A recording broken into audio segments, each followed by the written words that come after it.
সেই মানুষটা যাদেরকে হাসাইতো তাদেরকে বন্ধ করছেন। পারবেন না ভাই, আমি সৃজনশীল মানুষ। আমি কারাগারে বসে 15টি নাটক লিখি। যেমন আমি আল্লাহ দ্বারা হেদায়েত প্রাপ্ত হয়েছি। অনেকেই বলে আবার আপনি যদি হেদায়েত প্রাপ্ত হয়ে থাকেন তাহলে নাটক লেখেন কেন? একটা বেবি এসে বলছে, uncle I know you, you are a funny man in Bangladesh.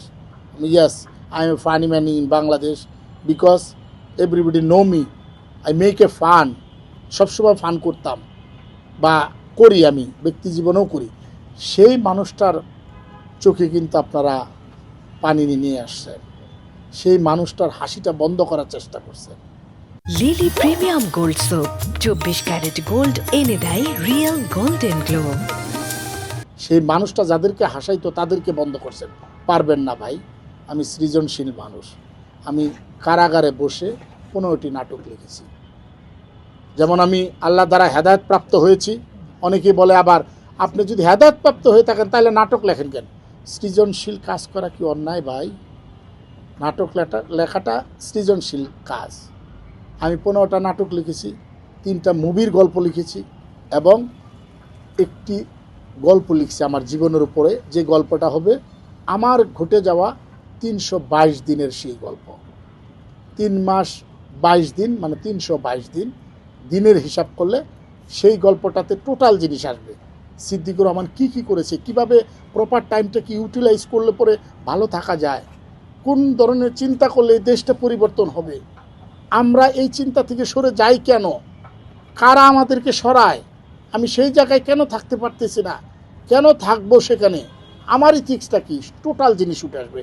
হাসিরও অনেক গল্প আছে ওই বইয়ের ভিতরে। আমার জেল জীবন বলবো না, আমি সিদ্দিকুর রহমানের 322 দিন, সেটা তো ডেফিনেটলি মানুষ জানবে যে এই ডেট থেকে এই ডেট, কারণ কালো অধ্যায় যেহেতু আমার আছে একটা 29শে এপ্রিল। সো ওই জিনিসের পরেই তো তাহলে জেল জীবন, সারা জীবন শুনেছি জেলে যারা থাকে জেলের উপর বই লেখে, জেলের উপর বই না। এটা সিদ্দিকের মোটিভেশন, সারা বাংলাদেশের মানুষ যাতে মোটিভেটেড হয় সেই জায়গা থেকে সিদ্দিকুর রহমান লিখছে। এখনও কিন্তু আমি বলেছি যে সিদ্দিকুর রহমানকে অভিনয়ে পরিপূর্ণ পাবেন কিনা জানি না, তবে সিদ্দিকুর রহমানকে রাইটার হিসেবে পাবেন, ডিরেক্টর হিসেবে পাবেন এবং প্রডিউসার হিসেবে। মোটিভেশন, সেটাও মোটিভেশন। সিনেমার গল্প লেখার পিছনে একই কথা, মোটিভেশন। জেলখানার ভিতরে থেকেও যে মোটিভেশন হওয়া যায়, বাইরের গল্পগুলো দিয়েও যে মোটিভেশন হওয়া যায়, এবং দেশপ্রেম। কারণ বাংলাদেশে যদি, জানি না আমার যারা শ্রদ্ধেয় বড় ভাইরা সিনেমার সাথে জড়িত আছে আমার সাথে একমত হবে কিনা, সারা বাংলাদেশের দেশপ্রেমের উপর সিনেমা খুবই কম বাংলাদেশে।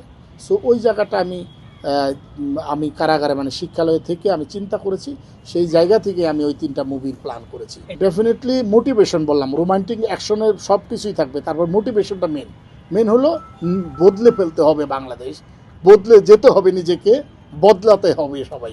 এখন পর্যন্ত কাউকে সিলেক্ট করে নিয়ে একজনের সাথে আমি শেয়ার করেছি, সেও আমার মিডিয়ার ভাই, এবং সে একটি নাম বলবো না, সে একটা টেলিভিশন চ্যানেলের মালিক, তাইলে বুঝতে পারবেন, যার মিডিয়াতে অনেক অবদান আছে, যারকে সারা বাংলাদেশের মানুষ এক নামেই চিনে, এবং তাকে বলেছে, আমাকে যে গল্পটা বলেছে তুমি আমার নামটা বললো না, জাস্ট আমি কিউগুলো দিয়ে রাখলাম।